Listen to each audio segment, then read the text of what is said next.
Welcome to episode 51 of Let's Talk Bitcoin for October 18th, 2013. Visit us at letstalkbitcoin.com for our daily guest blog, all our past episodes, and of course, tipping addresses. My name is Adam B. Levine, and today we're back in the flow. I'm joined once again by Andreas M. Antonopoulos and Stephanie Murphy. Andreas tells us about his recent discovery that not all dollars are created equal, how he found a wallet full of paper, and what we can each do to avoid a similar fate. Then, we head back to Georgia for a long discussion with Peter Surda, the quintessential Bitcoin economist. This wide-ranging interview covers a lot of ground and occupies most of the show. Then, Stephanie has been watching Litecoin for a while and doesn't like what she sees. We talk utility, the market as a forward-looking mechanism, and a lot more. Video conference passes are now available with the introduction and keynote by Jeffrey Tucker and the first hour-long panel available for free. For nearly 6 hours of fresh conference talks, lectures, and panels, support Let's Talk Bitcoin and visit bitcoinvideopass.com. Enjoy the show.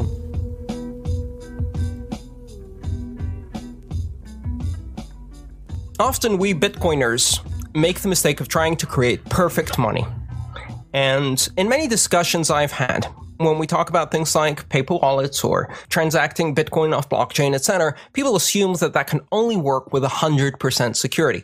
The truth is that 1 out of 1,000 of every one of the paper bills that's in your wallet is probably counterfeit. And recently, I got that experience firsthand when I was passed $500 in counterfeit 20s. I'd like to talk a bit about my experience getting duped more so than usual. Sorry to hear about that, Andreas. That sucks. But wait a minute, aren't they all counterfeit? I mean, the Federal Reserve just prints the money kind of out of thin air. That's what we hear a lot of people say. Well, I guess not all paper is created equal. I think it's the difference between your worthless fiat being backed by a promise by Ben Bernanke or by Hewlett-Packard inkjet printers. It's less important about whether or not it's paper and more important about who's going to value that paper. And certainly some people, counterfeit paper, that's the problem. So Andreas, how exactly did this happen? Were you not able to tell between the counterfeit bills versus real bills? I mean, because you're a pretty savvy guy when it comes to this sort of thing. Yep, I was duped. I could not tell the difference. I knew there was something a tiny bit off because they felt quite thick. They felt really like brand new bills do when they've just come out hot off the press. They're still very, very crisp and stiff. So that should have been a warning, but at the time I wasn't sophisticated enough in detecting counterfeit bills. And so therefore I made the mistake of taking them. And believe me, they look like real dollar bills. Since then, I've developed a little game that we play at the meetups where I present people with a laminated card that has 4 $20 bills in, and I ask them to spot the fake one. I pay a reward in Bitcoins just to make it interesting. And so far, only about 1 in 4 people actually figure out which $20 bill is fake, even though they know that right in front of them, they have a fake one. And they still get it wrong. So, I don't think it's that easy. And that's really the bottom line. We live in a world without perfect currency security. And most of us are okay with that because most of the time we either don't notice or we pass it on without noticing. And so bad money circulating with good doesn't completely destroy the good money unless it's really at a high percentage of circulation. I think that's an important lesson for Bitcoin too. Really, it's about the confidence that the currency that you're working with isn't counterfeit, much more so than being able to provably say that it's not counterfeit. Because again, it's less about what the money is and more about what it can do for you. If it's fake and it's easy to tell that it's fake, then chances are pretty good it's not going to be as useful to you as money that's not. But a fake that's just, that's very close to a fake, seems like that could travel through the system for quite a long time before finally being pulled out. Yeah, all I care about really is not if the money is real. It's if the next person in the chain will think the money is real. Now, if I know it's not, obviously I can't pass it on. Just for the record, I have taken care of those notes so ensure not to put them back into circulation. However, as I said, it doesn't need to be perfect. And as you go along, eventually you're going to hit a point in the chain where someone savvy is going to take that money out of circulation. So how did you discover that they were counterfeit, Andreas? I hit that point in chain where someone savvy figured out what they were and took them out of circulation. Unfortunately, for my social embarrassment, that was at a bar when I tried to buy a drink with a 20 and then got chased around the bar by the bartender once he realized a few minutes later that it was counterfeit. In fact, had it not gotten wet, the bill had passed the first inspection by the bartender, so probably would have gone a bit further in the chain. Like Adam said, it really doesn't matter whether the money is real or whether it's monopoly money, as long as people believe in it, right? Fiat money is paper money. It's money because it's been decreed that it's money. It doesn't have a so-called intrinsic value like people claim with gold and silver and perhaps Bitcoin. It just matters that people have faith, and it's a mass delusion in a way where everybody believes correct that this money is valuable. Exactly. But of course, that becomes a bit problematic when you're holding 25 fake bills and, your entire $500 transaction has been done with counterfeit money. At that point, the marginal trust has collapsed quite dramatically. So, Andreas, if this had happened and it was on a credit card, then you would be able to call up your bank and say, hey, this was a fraudulent transaction. They gave me fake money. There's a problem here. But with counterfeit bills, with counterfeit cash, is there any system like that in place to incentivize people turning it in? Or is it really just better to keep passing it and hoping that you're not the guy who gets stuck with it? Well, the Secret Service and Treasury, which are responsible for money counterfeiting and currency in the United States, have a couple of very helpful web pages where they tell you all about your civic duty and why it is important to help law enforcement with this. And a little note at the bottom that says you won't actually get any of your money back. However, they do make it clear that in order to execute this assistance to government, you have to provide your name and identification mark, each note individually with your name, date of birth, etc. Wow. And so, of course, my civic duty terminated right there with an immediate call to my attorney with a very simple question. Do I have any obligation whatsoever to do something? The answer was no, at which point I decided that was the end of my involvement with government and law on this particular topic. Now, if you're wondering why I'm not interested in taking out a counterfeiter from circulation, even though I probably could have assisted, it's very simple. I don't want my name on a list. I don't trust government not to go on a fishing expedition, and you broke the rule of law, you pay for it. Yeah, thank you for telling us that this person gave you counterfeit money. Now we're going to go after you until you shift the blame onto them. Yeah, pretty much. So anyway, I kept the money and turned it into a parlor game for my meetups, articles, and I hope to make slightly more than I was basically scammed out of through this process. It was a very interesting learning experience. So your investment in counterfeit funds is really paying off. My investment in being a dupe is absolutely paying off. Yeah, involuntary type of investment. So, Andreas, what are you doing differently now in your local Bitcoins transactions that you weren't doing before this? I mean, have you taken any actions or changes to prevent something like this from happening in the future? Absolutely. And part of that is kind of general operational security, and part of that is specific to counterfeiting. So first of all, I should say that when dealing with cash and doing transactions in local Bitcoins, especially if you're doing more than a few $100s, you need to take steps for operational security. If you're bringing the cash, you're a target. If you're walking away from the transaction with cash and the other person knows it, you're a target. So if you actually want to make it to your car without getting mugged, you need to be careful. So there are some precautions one needs to take. Now, I was taking those, but not necessarily the counterfeiting ones, and I tried out a bunch of products, including pens for marking the bills, UV lights, and various other things. And I also educated myself on all of the unique characteristics of a so-called real dollar bill so that I could better identify them in the future. Now, one important warning is that none of these detection mechanisms are foolproof, and they all look for different types of counterfeiting. So, for example, the little magic pens you see that people write on the bills and they change color, what those are doing is they have a chemical substance that reacts with starch. Now, because dollar bills are made of cotton and not paper, essentially they're the same as blue jeans, really, it's the same kind of fabric. They don't have any starch in them, so they don't get that reaction, whereas if money is printed on paper, it does. However, very easy to fix that. Bleach a $1 bill, print $100 bill face on it, and you've got paper that no longer reacts. So, not foolproof, right? UV, on the other hand, can reveal color for a different type of a bill and in a different location. So, for example, if you bleach a 5 and you make it into a 20, it's going to look weird because the line will glow the wrong color and will be in the wrong place. All of these mechanisms are useful, but at the same time, you have to kind of apply all of them and be smart. So I did another transaction since. Very carefully went through every single bill, sat down at a table and did it right. Were you carrying around a UV light in your back pocket? I mean, how did you do that? I got a little combination pen and UV light. It has a UV light in the cap of the pen, but I also had a whole little setup for doing it in a more sophisticated manner. Plus, just for entertainment, what I do is while I'm checking all the bills, I give the other person the little parlor game so they can figure out if they can spot fake money. Keeps them occupied. One other important thing I do from that moment on, when I do local Bitcoins transactions, as you approach me, you'll think I'm looking at my phone and reading something. Not. I'm filming you. Identity.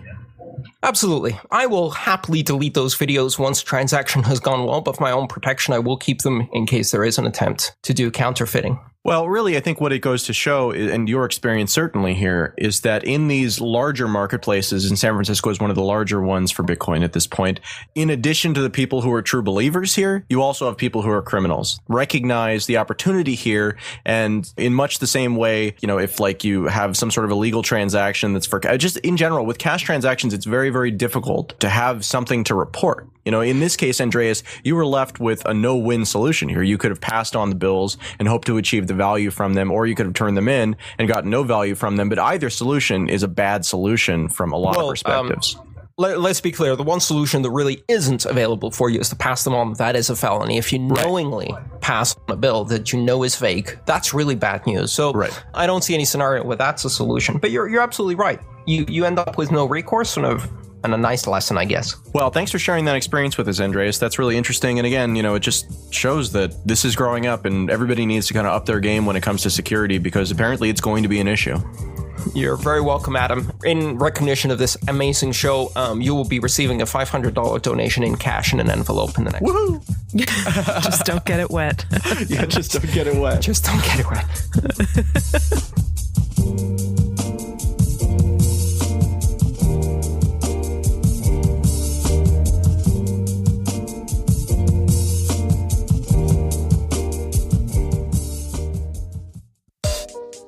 You're listening to Let's Talk Bitcoin, the premier audiocast providing news and insights that cover the rapidly evolving world of digital money. Our twice-weekly shows include analysis of late-breaking news, updates on key technical, business, and regulatory issues, and in-depth interviews with the key people driving the new digital economy. Let's Talk Bitcoin offers sponsors an attractive way to reach a targeted and savvy audience. For more information, email sponsors@letstalkbitcoin.com.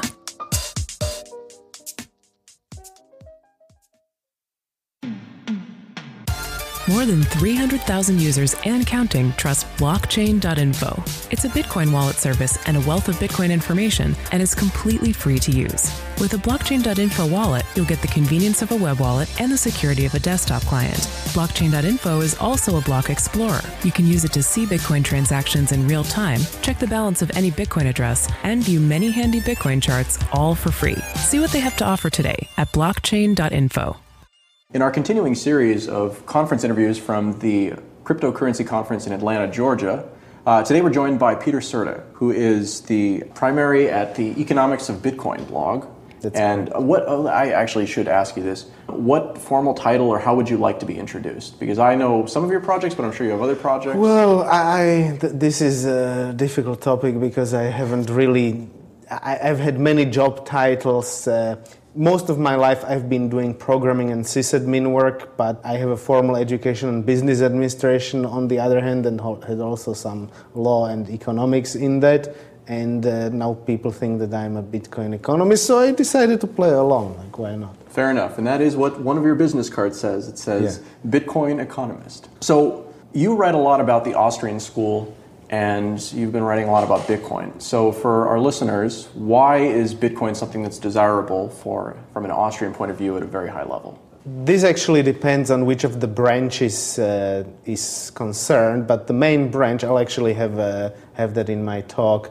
The main branch basically argues that the ideal money is money that has an inelastic supply of base money, and that there is full reserve banking. And with Bitcoin is a base, wannabe money with inelastic supply, and it tackles the fractional reserve banking in an unexpected manner, and that is that there is very little demand for deposit banking, what's called. So how the Austrians depict the fractional reserve banking, that it's a combination of mediating loans and deposit banking. When the deposit banking goes away, there's technically a full reserve banking because there's no the money supply is equal to the monetary base.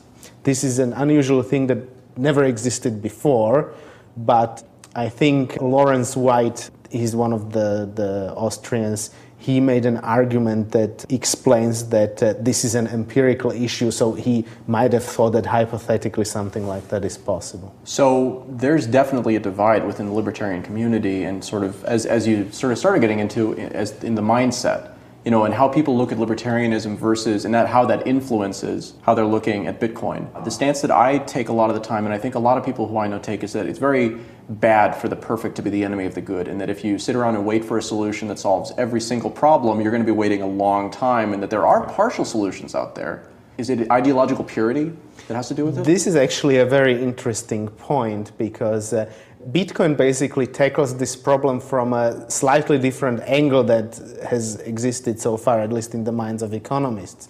So it might not be perfect, like we know that there are all kinds of problems with it, but some of the problems that were thought to be either unsolvable or difficult to solve, it solves in a very easy way. And so the question is actually what the correct combination of the features of ideal money is. Because we probably can't have a perfect money that is everything in an ideal way, but there are two questions: which of the feature sets is more desirable than the others, and the second one is whether that actually will work in reality and sustain itself. Do you think that the conversation is changing as we move forward in time? I mean, is the fact that Bitcoin continues to exist sort of disproving a lot of the skepticism? You're actually taking stuff right out of my lecture. But basically, my impression is that it's kind of like what is ascribed to Gandhi, like first they ignore you, then they laugh at you, then they fight you, and then you win. So with Bitcoin, it's kind of like first it's being ignored and laughed at, then economists simply say quickly that it can't work or it won't work, but it's still there. So then the next step is they make reasons to explain why it cannot work. But what happens next, I don't know, because most of the economists whose opinion I actually am interested in, they haven't really made a strong explanation or strong position regarding this. It's been very interesting watching that, I think. You know, there are definitely some very prominent monetary scholars who you would think would have made statements that would have an opinion about Bitcoin or cryptocurrencies, but not so much sometimes. Yeah, actually, because Bitcoin is difficult to understand if you don't have experience with IT, I can understand how an economist might be confused, but I actually would appreciate more if I value the opinion more, or the position, if someone says, I don't understand it, so I can't really explain anything about it. Whereas knee-jerk reaction, something like it doesn't fit into some framework, so that's bad. That's not really a scholarly approach. Right. So it's better. But on the other hand, if someone bugs you all the time, say something about it, you might not be able to handle it. Just say something. Yeah. So we've got an economist here, and I'm really curious. There are a lot of hot topics within the Bitcoin space right now, and one of the debates that's going on is the question of whether or not the block size, the maximum block size, needs to change, or whether it should stay the same. And this impacts the total transaction volume that we're able to, because if a block is a certain size and each transaction takes a certain amount of space, then you can only scale up so much unless you're increasing the size of the blocks. But there is some complexity to this. What's your take on the issue? Yeah, I understand that this is in a lot of these difficult topics, when I first see it, I think, it's clear, it's like this, but then I think about it more, and it's not so straightforward. So I think that the core dev team, they take a rather conservative approach, and I think with respect to Bitcoin, this is probably the better option. If you want to experiment with some changes like the block size, maybe you can create a fork that is has different features, and you try to merge the transactions into that and see how it behaves. What was his name?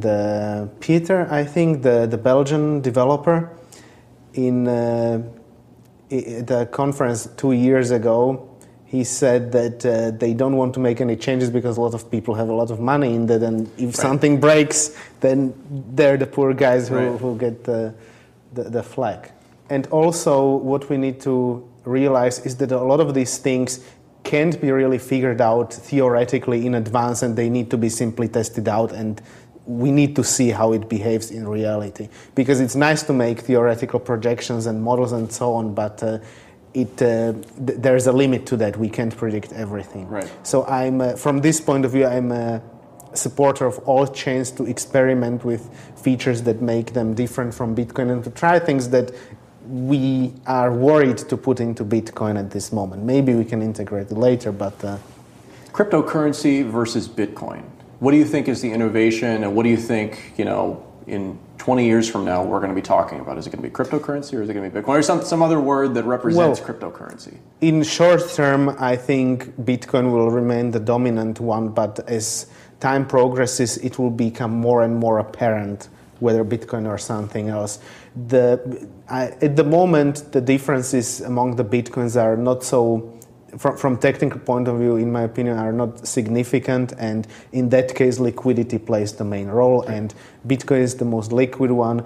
I think maybe only a handful of altcoins actually don't piggyback on the liquidity of Bitcoin, because they don't really trade against the US dollar even, they just trade against Bitcoin. Yes.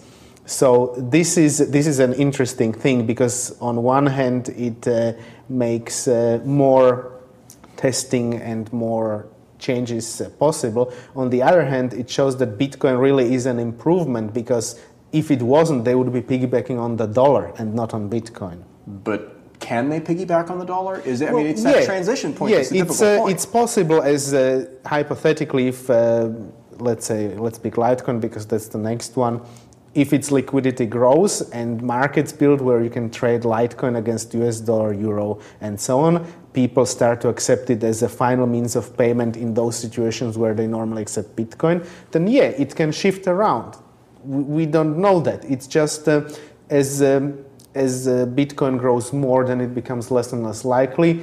Of course, there's the exception if there are some catastrophic technical problems that Bitcoin, the escape valve clause. Yeah. Yeah.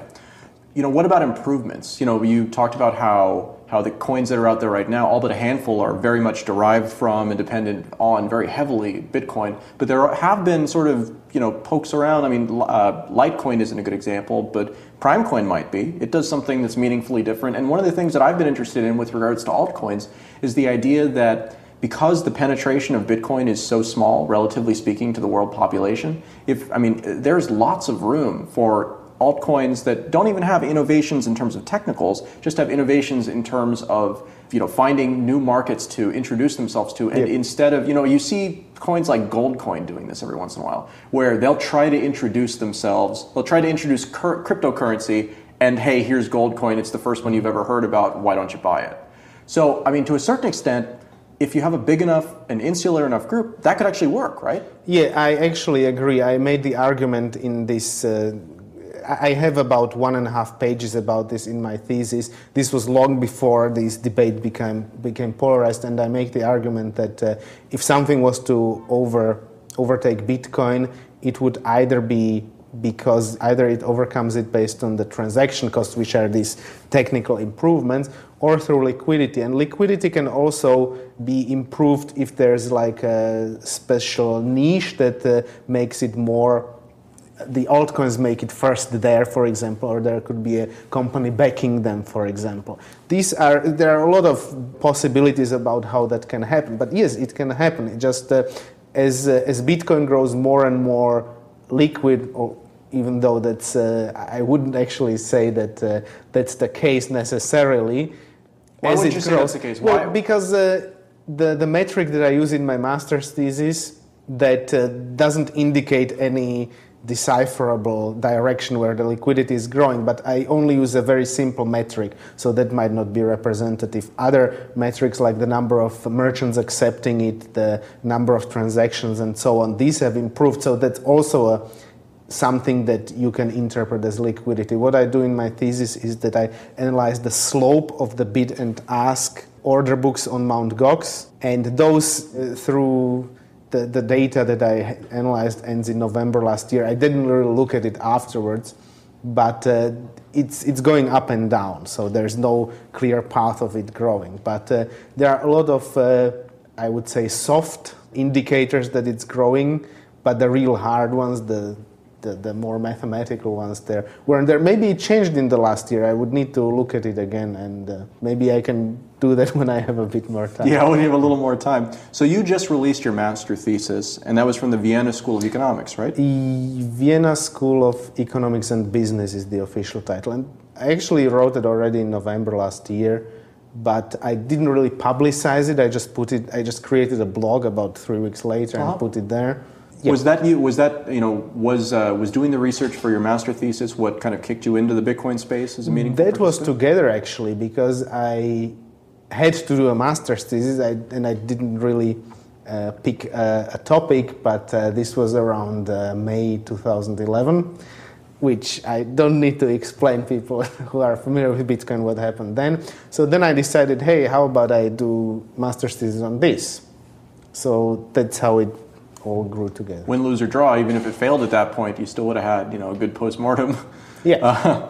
So I've talked with Jeffrey Tucker before about this, and I am super curious for your thoughts. I am enamored with the idea that Bitcoin or another cryptocurrency could either be directly used as a national currency, or could be used as the transparent backing of a fiat currency that is essentially backed by it, and that would, instead of having a serial number on it, would have a Bitcoin address on it, and you'd look at the Bitcoin address and it would show, the total that's on it against how many it's issued for. So, people think that that's really far-fetched, but in the world that we live in today, I'm wondering, do you think that that's something that could work, even with the system we have now? I think this is a highly hypothetical issue. Highly hypothetical. I suppose it's possible, but there are a lot of issues here, like it would need to be clarified how our transactions are processed. It would need to provide some way of moving Bitcoin users away from Bitcoin, not replacing fiat users with a new fiat Bitcoin, but moving Bitcoin users. Because if you just replace the reserves of the central bank and you continue to have a monetary policy on top of that, and the banking system that we have now, that might make it more likely that fiscally the state doesn't go bankrupt, but it doesn't improve the financial system that much. Right. So, but it's certainly possible, and also what could happen is that Bitcoin gets included into the special drawing rights mix issued by the IMF, and that this will be used as backing for fiat currencies. Do you think that that's as good a solution? I'm not saying that it's a good solution, but I'm just saying that this might be something that the politicians might consider if they're faced with some bigger problems, like the collapse of the fiat currencies, for example. So, that implies that Bitcoin could live alongside of currencies in a way where it's being paid attention to by the IMF, and yet all of these other currencies still exist. Do you think that they're compatible over the medium to long term? Compatible. I would rather say that the state has a lot of instruments about how to make it sure that its currency is still used or that it can continue execute monetary policy. And I'm not even sure, even if everybody's using Bitcoin, if that necessarily means the death of fiat. They could simply require that taxes are being calculated or are being paid in fiat, and that you need to do your accounting in the units of the fiat currency.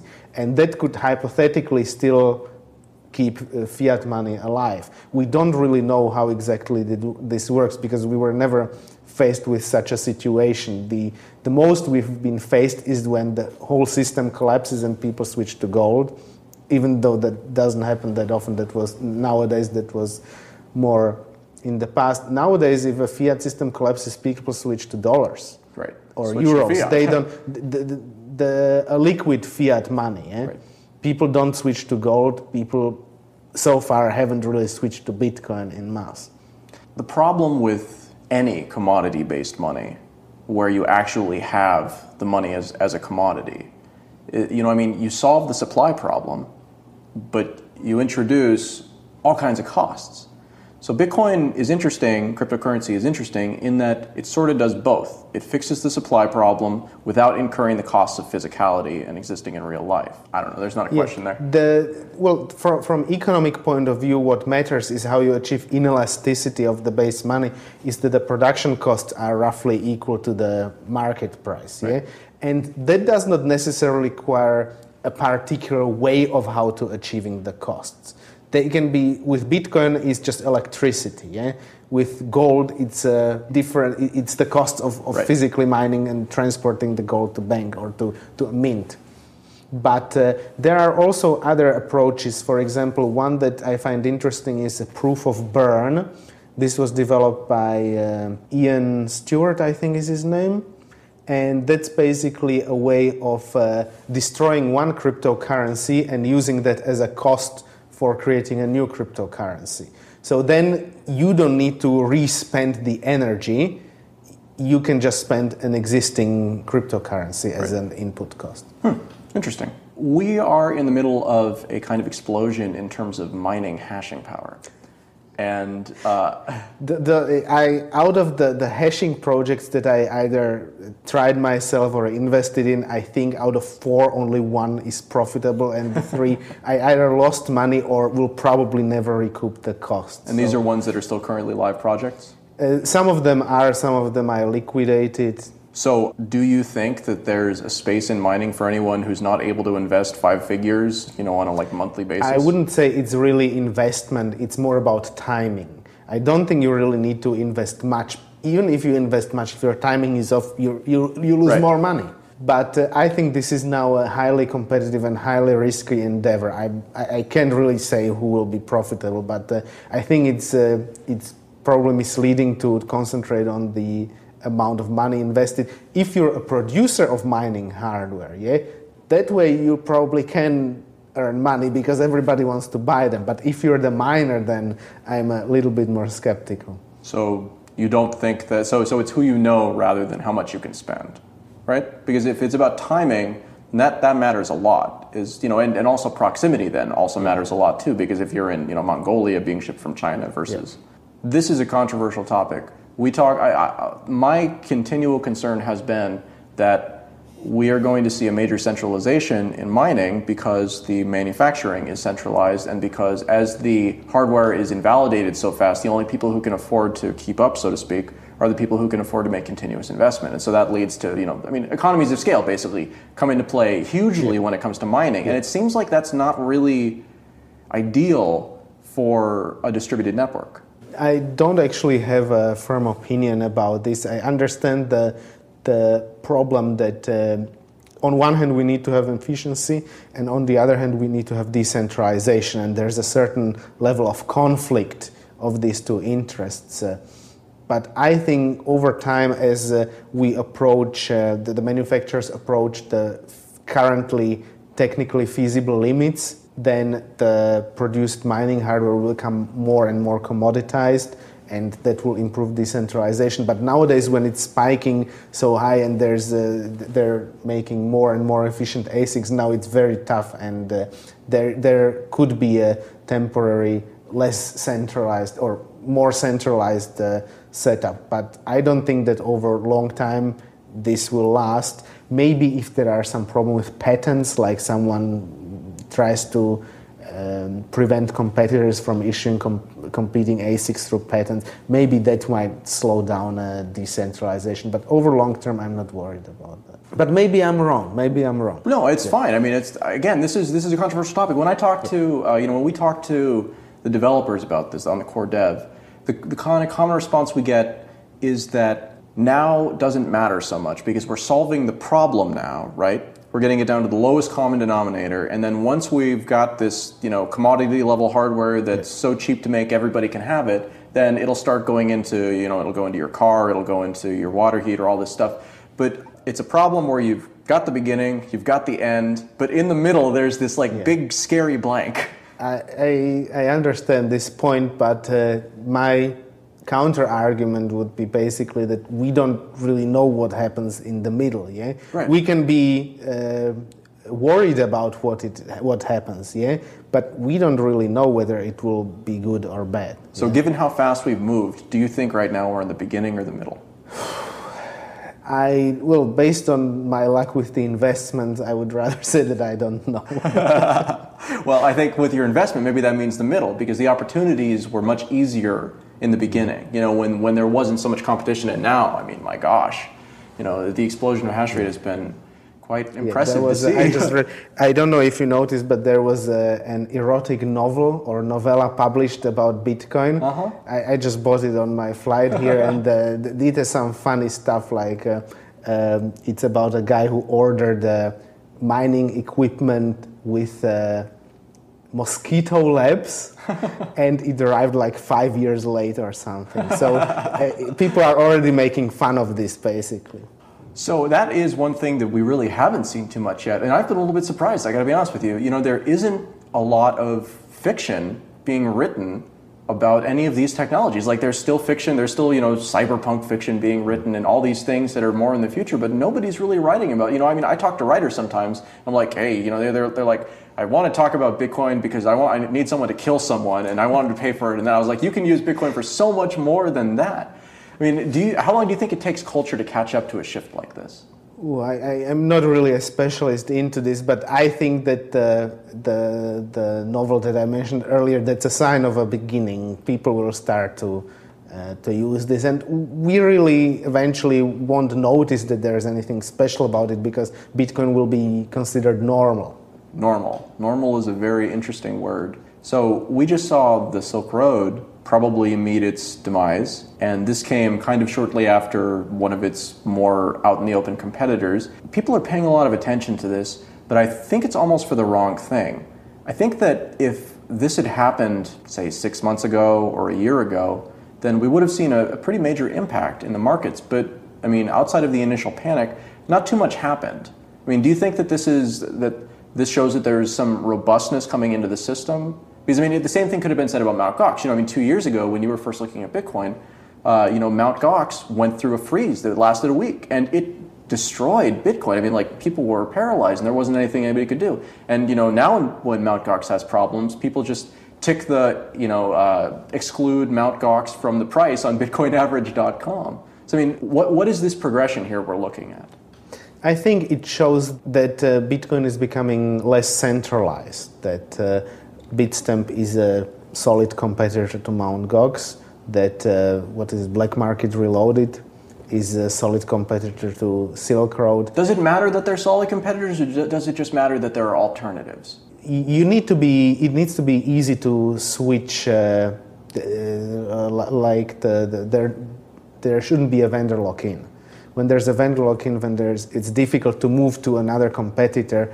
That's not really decentralized. But now you can, even if your dollars are stuck at Mt. Gox and you're really into Bitcoins, you just buy Bitcoins, you transfer them out, and it's done. But it's more expensive.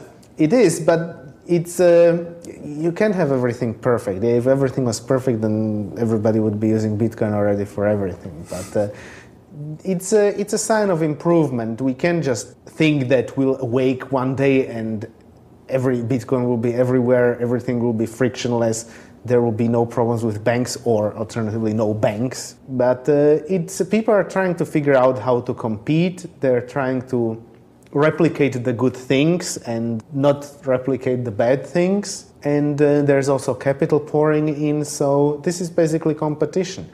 And even though it would be nice on some levels to have a full proper decentralization built into the system, having centralized competitors competing against each other is probably the next best thing that we can have. Are there any other topics that you'd like to cover or anything else? Yeah, actually I wanted to mention there's an altcoin which I find interesting. It's called eMuni.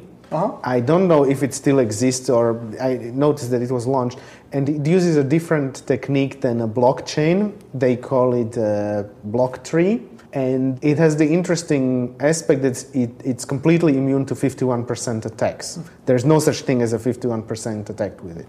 but it has other problems. For example, as if I understand it correctly, there can't be any mining in it, and if you have conflicting transaction, then the address is blocked. This is basically a method of preventing double spending.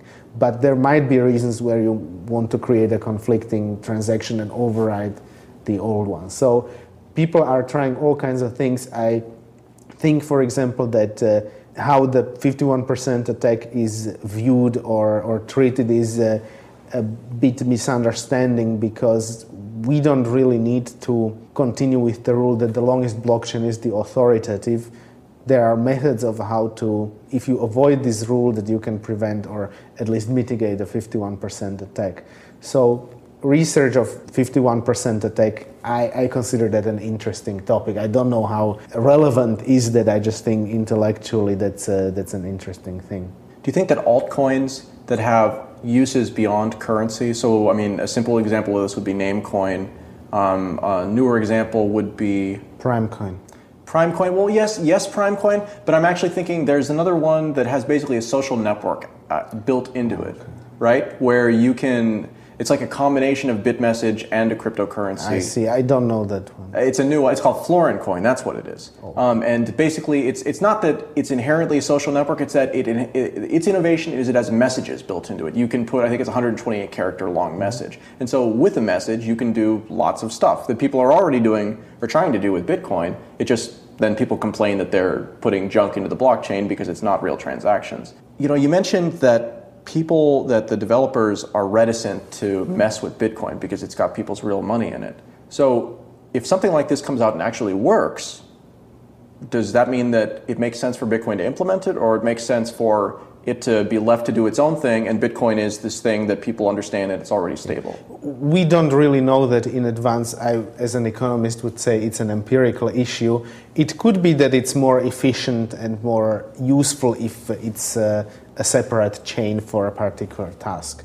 Or it could be that it's better to integrate it. But I think Namecoin, for example, shows, I'm not familiar with the other one that you said, but Namecoin, I think, is a good example of something that really has a utility and that kind of makes sense to put it into a separate chain. As an economist who spends a lot of time focusing on Bitcoin, why are Keynesians still winning the arguments? I mean, like, when there aren't often arguments, usually it's just ignoring.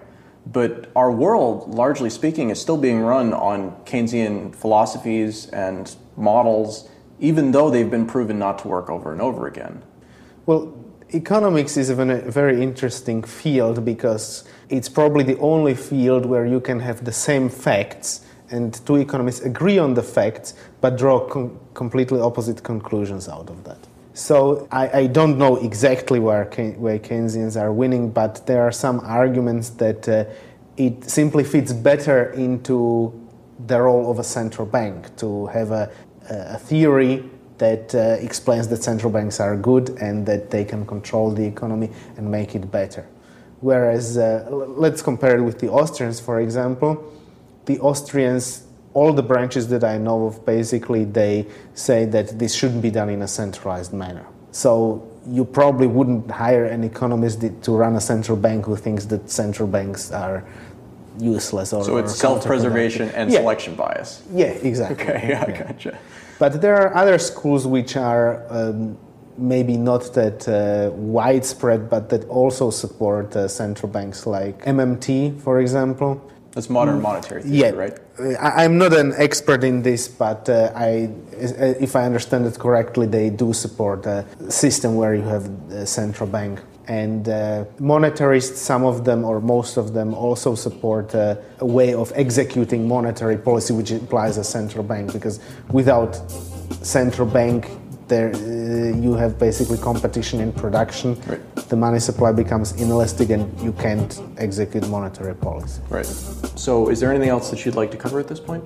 I think that theoretical economic research of Bitcoin is lacking and economists should take it more seriously.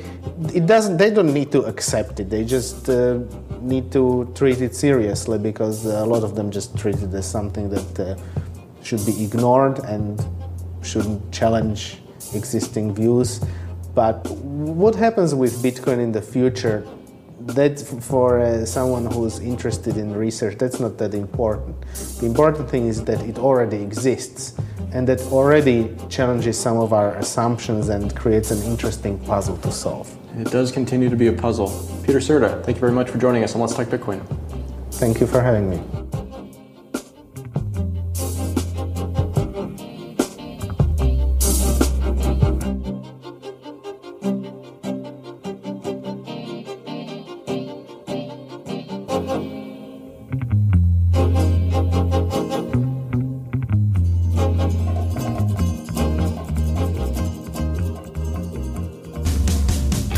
EasyDNS is the Swiss Army knife for your domain names, helping meet their customers' individual needs since 1998. EasyDNS has been an outspoken critic of SOPA and CISPA. EasyDNS was an early supporter of Bitcoin, and now they are proud to sponsor this show. Do business with a company that shares your values. Get a 13% discount when you pay with Bitcoin.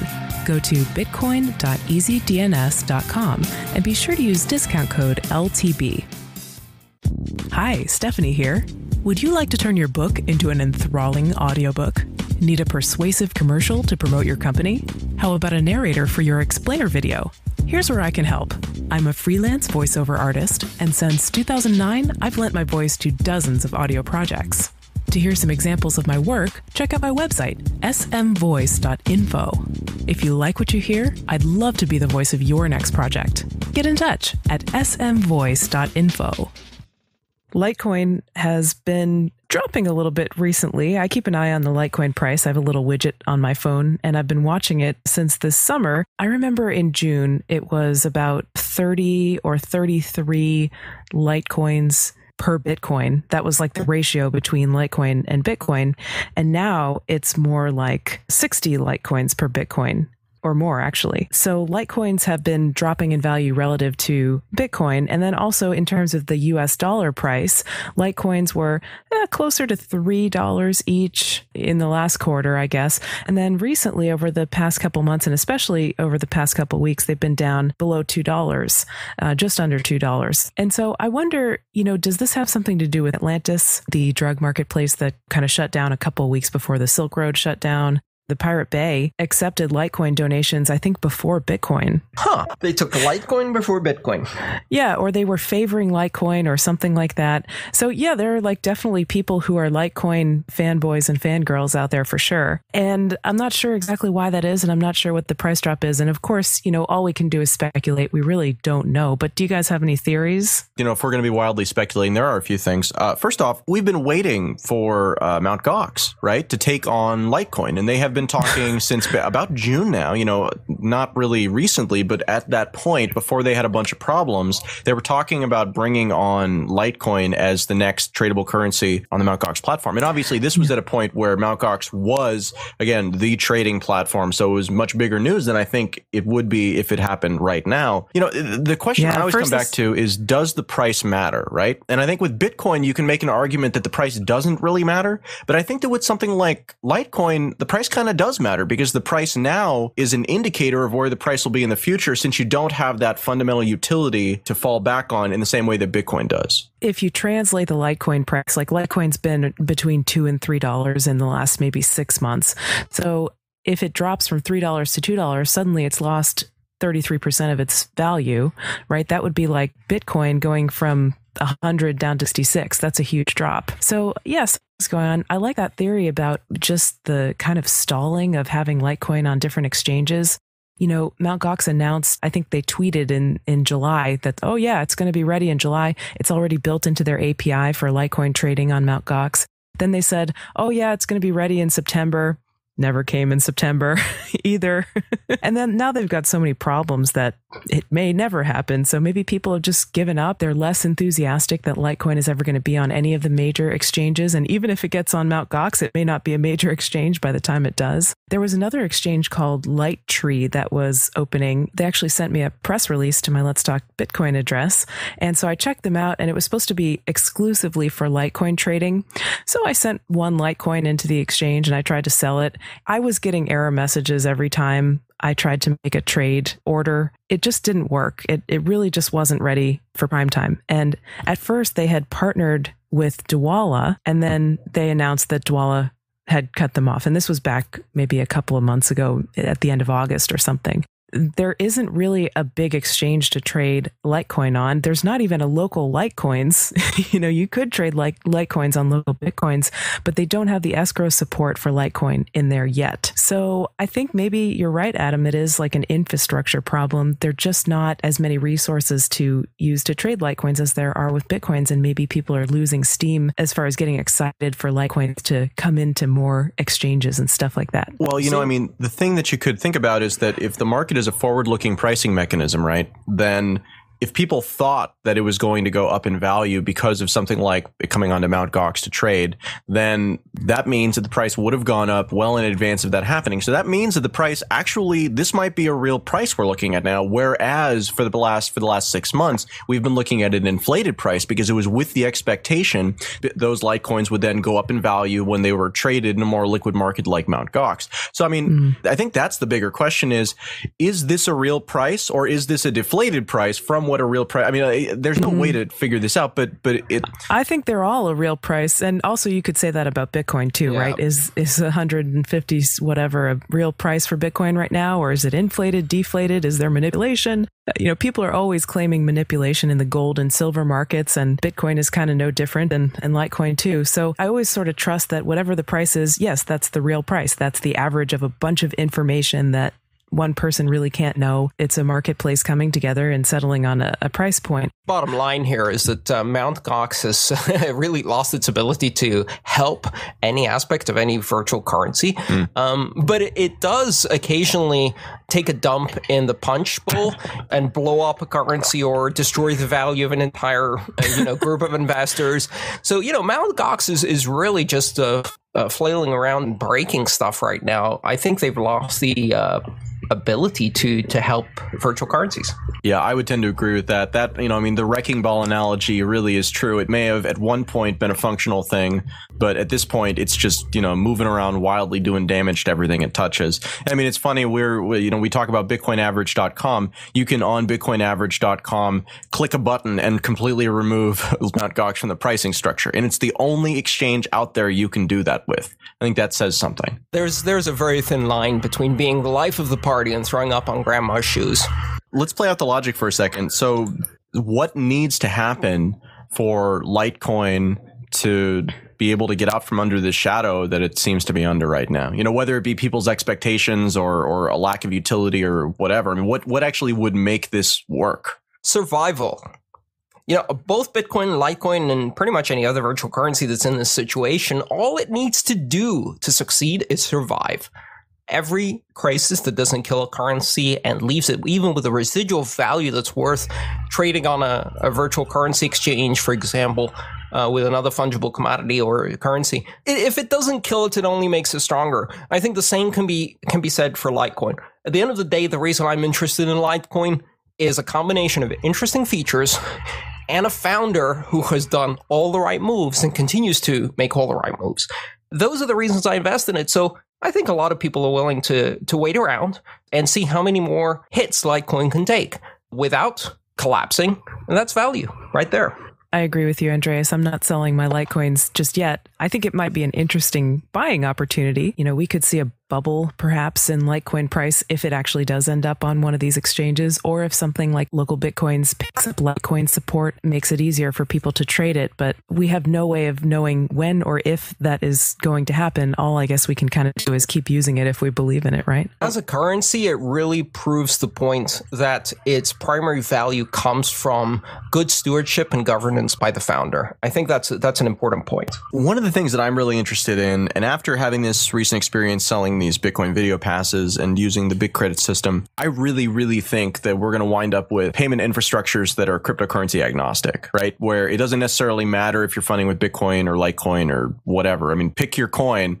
Ultimately, they use the same types of infrastructures. And so the ways that you need to modify these systems in order to be able to accept multiple different types of things, actually, the infrastructure mostly is the same. It's just the specifics that need to be modified and added to. So I really think think that Litecoin is in a situation that a lot of coins are in right now, which is that, yes, it's promising for whatever the reason is. In the case of Litecoin, I think the argument can definitely be made. It's about the development team and the community and the longevity, because again, it's had that secondary status now for a long time.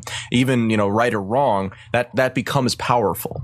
It's about being able to find ways where you don't, as a new altcoin, have to go in and convince every vendor again, hey, I know you already accept 7 cryptocurrencies. Here's another one you should accept, and these are the reasons why. It needs to all be one packaged solution that vendors or people can just integrate and accept everything. And that will, I think, truly let the market exist on its merits rather than existing on depending on Bitcoin or any of these other scenarios that we see people using out there right now. It has to be about using the currency as the currency. It's kind of like what we talked about before with the counterfeit 20s versus the ones that came from the Federal Reserve. If people believe in it, then it's got some value. Like there's an element of that to Bitcoin and Litecoin and other cryptocurrencies as well. It's an interesting opportunity right now because the feds apparently have seized, on the order of 27,000 Bitcoins, from the Silk Road. And then there's another, how many Bitcoins is it? Several million. It's something like $80 million of Bitcoins that are locked up in this wallet that only Ross Ulbricht has the key allegedly to. Potentially, that is a huge percent. That's like 5% of all the Bitcoins that are out there right now that could be just gone, like taken off the table, off the market. Maybe those will be locked up forever. That's so great. Yeah, I think that's great too, because then it'll increase the the value of the remaining Bitcoins. But will some people turn to stuff like Litecoins and other altcoins because it's just the Bitcoins are in such short supply and they're going up so much that maybe we'll want to look into some alternatives. I don't know, but I think it'll be interesting to see. I think the divisibility of cryptocurrencies makes this a sort of moot point. There's always that psychological aspect, though. People want 1 Bitcoin or 2 Bitcoin. 0.002 is just not the same as, a quarter or a nickel or whatever, right? You're right. It's totally a perception thing. But at the same time, if I can buy something worth $50 for, 0.4 Bitcoin, then, I'm just saying that math cuts both ways. And the perception is definitely there so that when you're buying them, you feel like you're not getting a lot for your money, but then you're spending them and you feel like you're getting a lot for your money. I'm fractionally rich. Yeah, right. Exactly. No, I mean, but that does bring up an interesting question. Do you think that there is a future out there, either of you, where people are using fractions of Bitcoins and being happy about it? And like, that's just a normal part of life where instead of having, it be $20, it's, it's 0.02 or 0.002. Maybe we can harken back to Let's Talk Bitcoin episode 1 and talk about the switch to millips. That could happen sooner rather than later. But I also get it that it's just another thing to explain. Like if someone doesn't know what Bitcoin is and they're just introduced to the concept, and then you're like, oh, by the way, when you go to buy a cup of coffee, it's not really Bitcoin. It's like you're sending 2 millibits or something like that. That's an extra layer of confusion for them, and they're more likely to throw up their hands and say, this doesn't make sense, What is this, drachmas? So maybe it's not the nomenclature that's the problem so much as it is the pace that we're on right now. Because I don't think, you look at the way that Satoshi laid out mining and distribution of the currency, and I think that by the time we got now 5 years into the life of Bitcoin, I don't think it was expected to be quite as popular as it is. And I don't think that the price was expected to have appreciated quite as much as it did. So, it seems like we have a series of tipping points in our future where we'll pass a certain threshold that we can't even begin to describe or identify right now. A whole other set of groups are going to rush into it, and the price will go up a lot more because of that enhanced utilization and utility. If that same progression took 20 years, would it be a big deal to be talking about these decimals, or would it feel like more of a natural deflationary process since it's happening over a long period of time? Well, yeah, there's nothing natural about this process right now. We're experiencing hockey stick growth on pretty much every parameter in Bitcoin. So at the moment, we're in the explosive phase. And Bitcoin is expanding faster than some of its feedback loops, and that leads to volatility. That's fine. I was watching just yesterday a show from January 2012, a TV show called The Good Wife, which is a legal drama, and they had an episode about Bitcoin. who is Satoshi. And it was interesting just because having taken place in January 2012, the entire episode was based around a $3 per Bitcoin price point. And the conversation was so different than what you'd envision it to be today. So it's nice to travel back in time and see how much things have changed in just a year and a half. Thanks for listening to episode 51 of Let's Talk Bitcoin. Content for today's show is provided by Stephanie Murphy, Andreas M. Antonopoulos, and Peter Surda. Additional editing was provided by Matthew Zipkin, on-location engineering by Crystal Levine, and music was provided by Jared Rubens. Video conference passes are now available with the introduction and keynote by Jeffrey Tucker and the first hour-long panel available for free. For nearly 6 hours of conference talks, lectures, and speakers, visit bitcoinvideopass.com.